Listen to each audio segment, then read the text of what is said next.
Okay, mates, final one for today.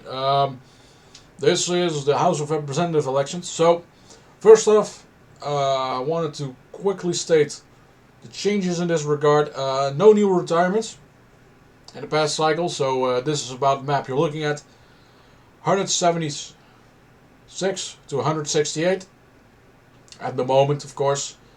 Now we're going to switch to the no safe seats map, and then we have a 183 to 154. What does this mean for you? The Republicans that are retiring from safe districts. The Democrats that are retiring from swing seats. That's all there is to it. So, how about we start with the likely Republicans? So here we go. This particular region. Maine, I'm going to skip because of ranked choice voting. New Hampshire, there's nothing there. Pretty much nothing in this entire section, with the exception of Long Island's first. That is likely Republican. Then we have the 10th, which would be Scott Perry, and then we have Brian Fitzpatrick. Both of them are going to be quite easily hanging on. Furthermore, we don't have anything in this particular region. Tennessee, South Carolina, those are likely for the Republicans, as is the one in Missouri. Florida, this is rather important because Hillsborough and Pinellas, Hillsborough County, that's right here, and Pinellas County is this one. Those are going to go Republican, as are the ones in the southern side of Miami-Dade. Those are going to go Republican. So we're already 193. Then we have southern Texas. Both seats are going to go. And any other important ones? Well, the two in Iowa, of course. The south of Minnesota. And then the two Wisconsin seats going to be likely. Anything else? Eli Crane, of course. Kiley Garcia, I'm going to put in there. As is the 40th district. I'm going to put those as likely Republican. And that would be it. Yes, that's it. For the Democrats, Kim Schreier. I'm just going to go from west to east in this particular case. The 4th district. Then we have Josh Harder the 9th. We have the 21st. The 26th. The 25th district. I'm going to put the 49th in there as well. Just as a bit of generosity. I'm going to put Arizona's 4th in there. Colorado's 7th. New Mexico's 1st. Yes, I'm going to skip Alaska as well. Here we go. So southern Texas. Well, here, the 28th, you have Henry Cuellar being indicted for bribery and corruption and all those things. So I'm going to keep that in mind. I'm going to put that no longer in likely. I'm going to put it in a lean. But that's for later. Gonzalez, however, he is likely winning. Any others? Well, the two remaining in Florida, Bishop and the one in Alabama. We have Kansas sticking. We have 3 of the 4 in Illinois. Gary is going to stay with the Democrats, as is the southern portion of Minneapolis, St. Paul. And I'm going to put Michigan's 3rd as likely Democrat. Anything else here? Yes, Loudoun County, likely Democrat. The 2 of the Philadelphia suburbs, likely, as is the north of New Jersey, as is central New Jersey. I'm going to put both New York 3rd and the 4th as likely Democrat. And those two are New England. And I'm going to put the 1st as likely as well. So with the likely seats only, we have 204 to 186. Let's do lean Republicans. Sure.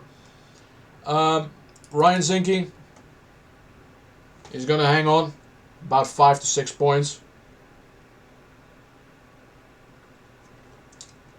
Kind of depends on how Trump does in the region. Washington, that seat's going to flip. I think Oregon's 5th is going to hang on. I think both Valadeo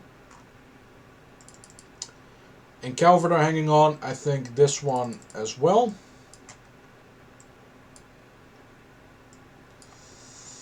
You know, it's a little difficult at this point. I think Zach Nunn is going to hang on, as is John James, the Republican here as well.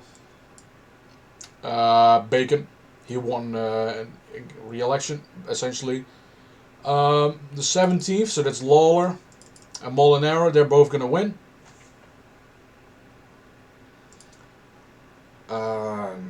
However, in this particular case,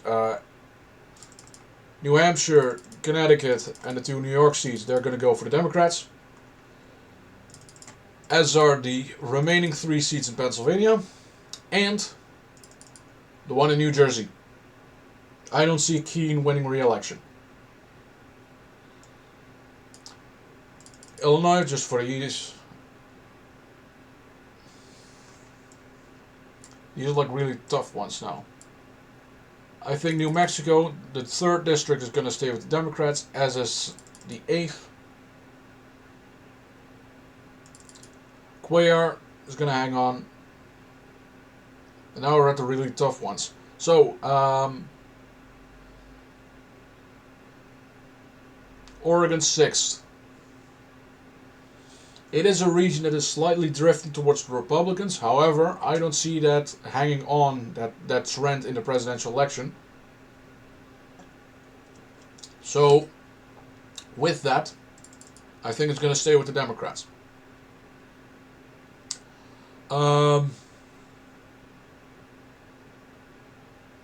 Any more important ones?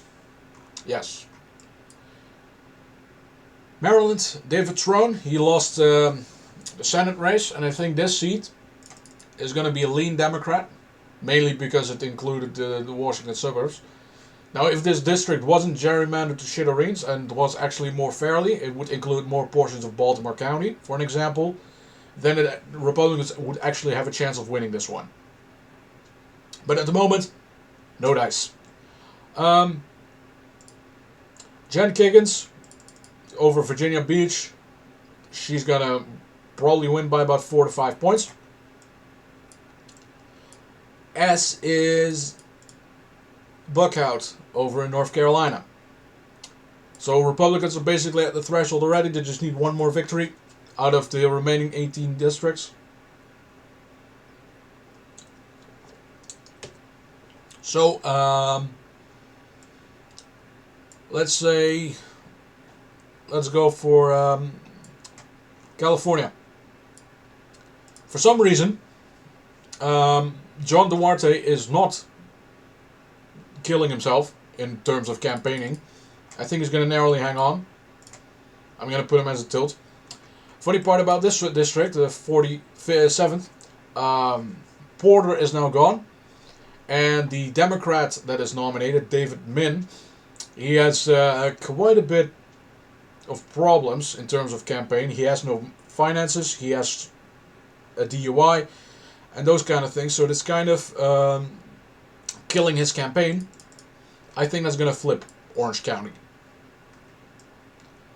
So that is another pickup for the Republicans. I think the 3rd district with Boebert moving to the 5th, or the 4th, apologies, that basically gives a chance of her hanging on and this district staying with the Republicans.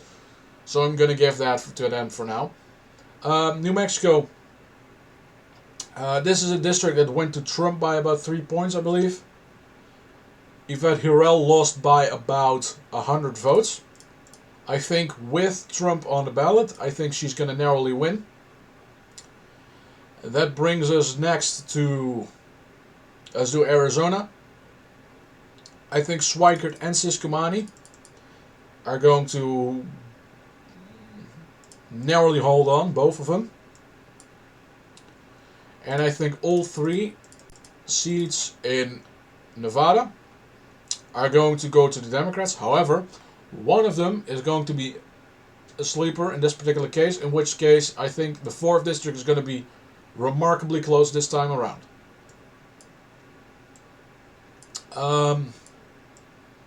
Let's do Michigan and Ohio.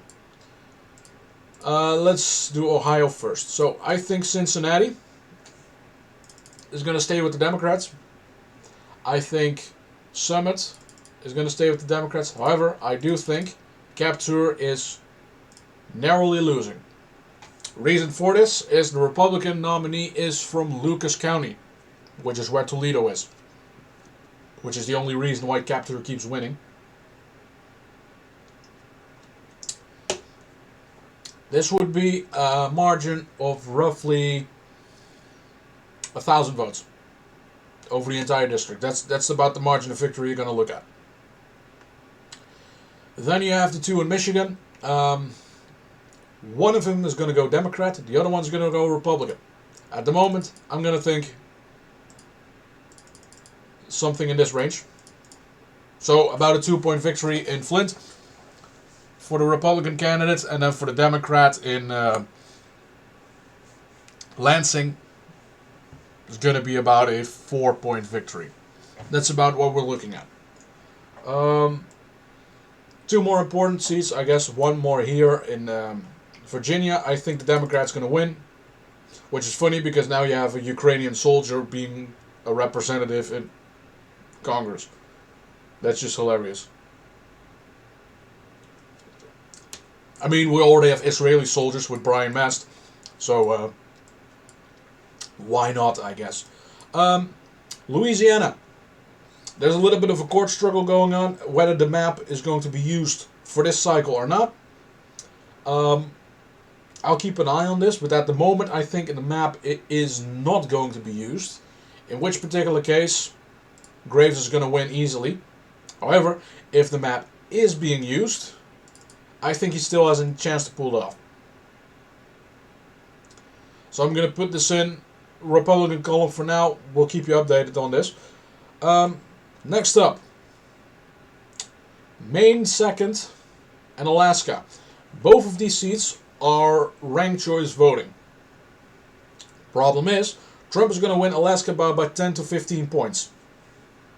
I don't see Peltola outperforming Joe Biden by 50 points, even in the case of ranked choice voting. And the Republican legislature is also getting rid of ranked choice voting next cycle around. So if Peltola hangs on, she's DOA next cycle. You can already keep that in check. I do think, however, it's going to be a narrow race either way. But I do think that the Republicans are going to pull it off.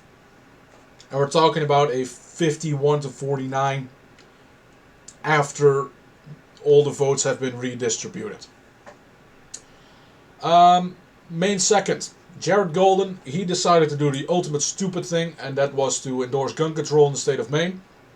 Which is hilarious, because if gun control is going to be a killing issue, it is in Maine. Especially in northern Maine. So, that brings us to the opposition of him. You have a NASCAR driver running against him in a ranked choice voting election. I think that is going to be pulled off as well. And if Trump is going to win by, 25? Nah. Trump is going to win the district by about 15 to 20. And at that particular point, there is no way for Golden to hang on. Even if every single vote doesn't go his way, in terms of does go his way in ranked choice voting, I still don't believe he has the margin to win. Even with incumbency advantage. So I believe it's going to be roughly about this. So, Republicans do keep the House. But their majority is slightly improved. However, this is still not a neocon-proof majority.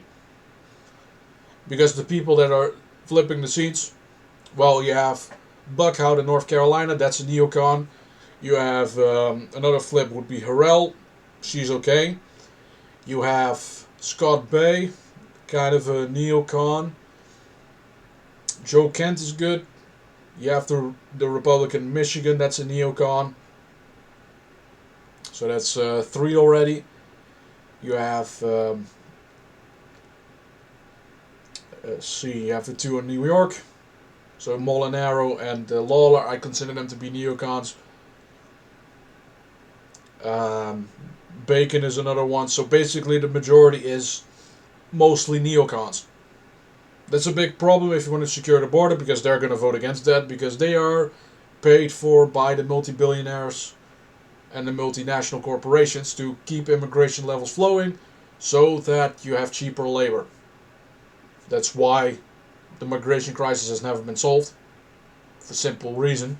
Democrats do it for votes, Republicans do it for cheap slave labor. And that's why the system doesn't get fixed. Quick rant. Alright, so 228 to 207. Leave it at that.